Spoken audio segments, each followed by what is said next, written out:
Peace, family. This is Dr. Kia Pruitt. It is Monday, January the 23rd, 2023, and the time is 11:53 a.m. Did you know that the definition of discipline is training yourself to do something or be something in a controlled and habitual way? The reason why I bring that up is because people often ask me how I was able to become the woman that I am. And lately, people have been asking me, especially people in my family, why don't I believe or support the premise that people classified as Black or African American have come from a legacy of slavery? Why is it that I don't support that statement and that mentality? Why is it that I do not support critical race theory? And I'm happy to explain that. The reason why I do not support the whole concept of telling yourself that slavery is your legacy is because for me, it does not exist. It's not the truth. Now, I don't know what's true for everybody else, but it's not true for me. And I felt that way even before I looked into the ancestry of my family members and I sat down with my elders and asked them about their history or her story or about their lineage and experiences in life. So what I know is when you tell yourself that you're a slave or that slavery is your legacy, that you're less than, that you're beneath somebody, then that becomes a self-fulfilling prophecy. That means that you actually manifest that your life as being one, as being less than somebody else, or you actually start to act, think, behave, and feel as though you are a slave. So slavery has never been my legacy. I don't like it. I don't support it. It's not a premises of the way that I live. It's just simply not true. Now, the truth of the matter is that most people, and probably every single human being or so-called race of being, has experienced some form of slavery or servitude or having to work for somebody, but that does not have to define you. So that is not my legacy. I don't support it. I don't like it. As a matter of fact, what I know is that I am an amazing human being. I am highly self-actualized, and I live in an excellent manner. Excellence is my legacy, okay? So excellence means that I believe that I am an outstanding human being. I'm highly self-actualized, which means that I maximize my potential. I live that way. I think that way. I speak that way. I have high self-esteem. I'm a great woman. I'm a great human being. I am a God on earth in flesh. And I make no excuses about that. I live unapologetically like the God that I am. You see, when you know that you are outstanding and excellent, and you have that expectation for yourself, your children, and the people with whom you do business, that is exactly what you will get. My mother raised me as such. She didn't accept mediocrity. She didn't accept being average or below average or middle of the road. No, my mother set a high expectation for all of her children. She set the bar extremely high, and you worked until you achieved that. And then she would set the bar even higher so that you would accomplish it. So I do not support a theory that says that because my skin is brown, I was a slave, or my people were a slave, or I believe that I'm less than, or I can't accomplish something. That's malarkey. That's crap. That's not true. It's whatever you want to call it. But what is true for each individual is that you are all great,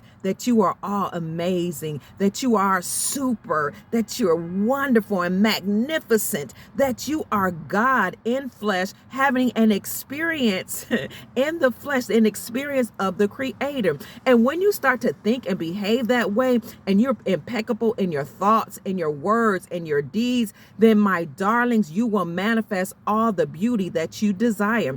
And that is actually what affluence is. It is experiencing an overflow, a flowing of resources, an abundance, a surplus of wealth, whether that be money, wealth, whether that be love or relationships. And it starts with your thinking. So no, I do not support critical race theory. I do not support the premise that somebody should feel badly for what the books told them their ancestors did. I do not support that. I think that's malarkey. Why should people who have light skin, people that you classify as Caucasian, feel bad for what a history book said that their ancestors allegedly did to anybody? That doesn't make any sense. sense? And why should people who classify themselves as African American or Black or brown or whatever, or indigenous, feel that they can't accomplish something because of what the history books told them happened? Even if it did happen, that does not have to be your legacy. What is your legacy? What is it that you are known for? How do you want people to think of you? How do you think and feel about yourself? Now, I happen to know that I'm amazing. I'm probably one of the smartest people that I know. I'm a very brilliant human being. I'm very loving. I'm very kind. I'm amazing. I mean, I love people. I'm an incredible, just amazing person. And now when you know that about yourself as being God on earth, then, actually you give other people the permission to think and do the same.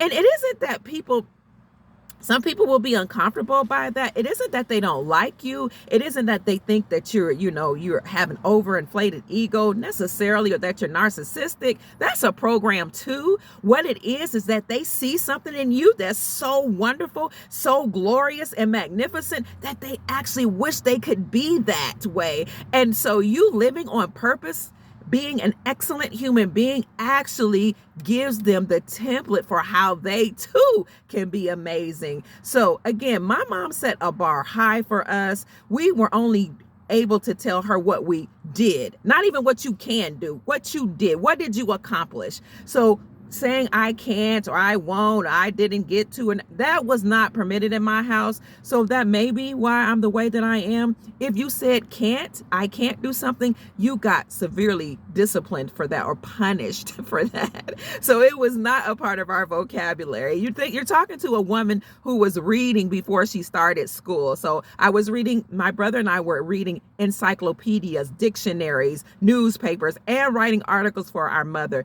We were good at, and actually very, very good at math, addition, subtraction, division, multiplication before we went to first and second grade. Like, we were just that brilliant because that's what my mother expected of us. Now, one of the ways that you can get that way, other than programming your mind to know how great you are, is to be mindful of the people with whom you surround yourself. So if somebody is around me that isn't on my same trajectory, I'm only there to support them or to encourage them, to counsel them or coach them. And I don't even have a lot of coaching clients, and never have, that were so far down the line that needed so much help.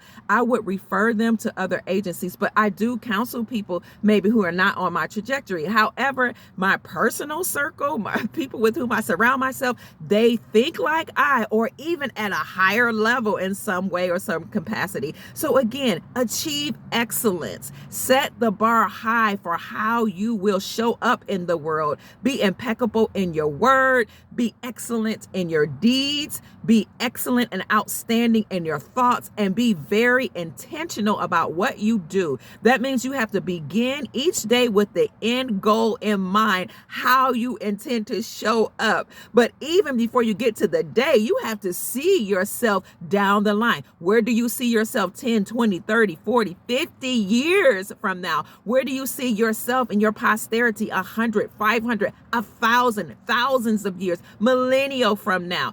Actually, that is the way that I live my life. I see a high standard for my children, myself, and my posterity.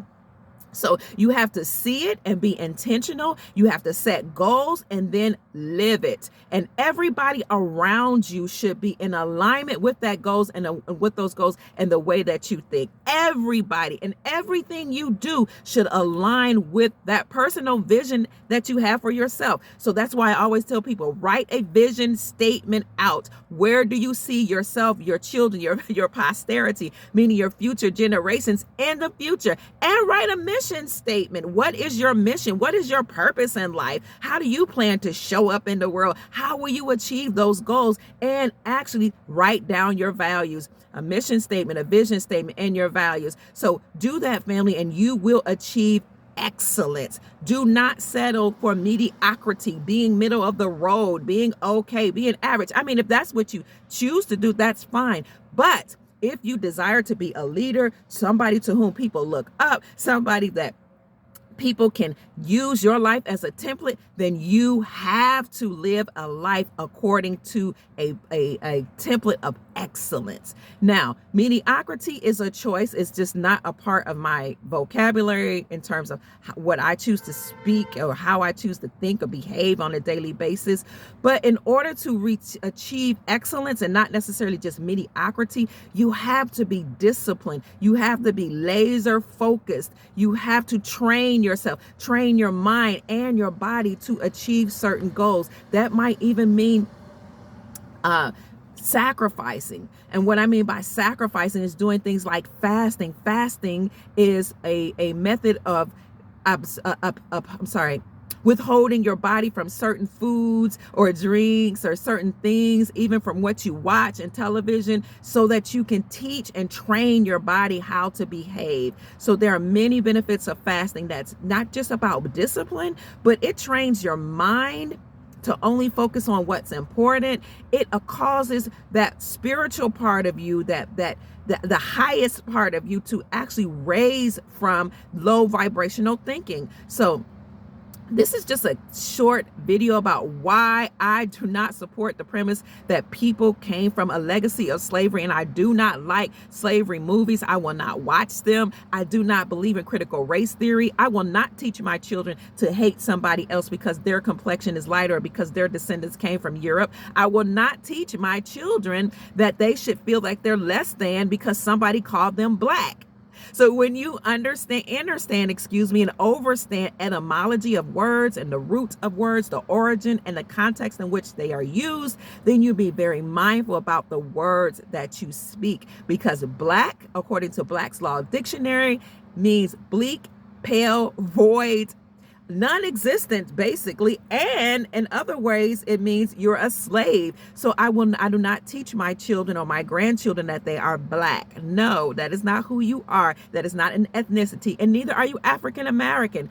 Our nationality is American, and you come from different tribes. Now, I do have a grandson who is African and American. If that's how he chooses to call himself, then fine, but he knows that he is God. His name is Amun-Ra, meaning that he is the sun god, God of the sun. He actually came to my daughter when he was in the womb in a dream and told her who he was. He showed up, I believe, as an adult, but he told her who he was and what his name was, and she knew.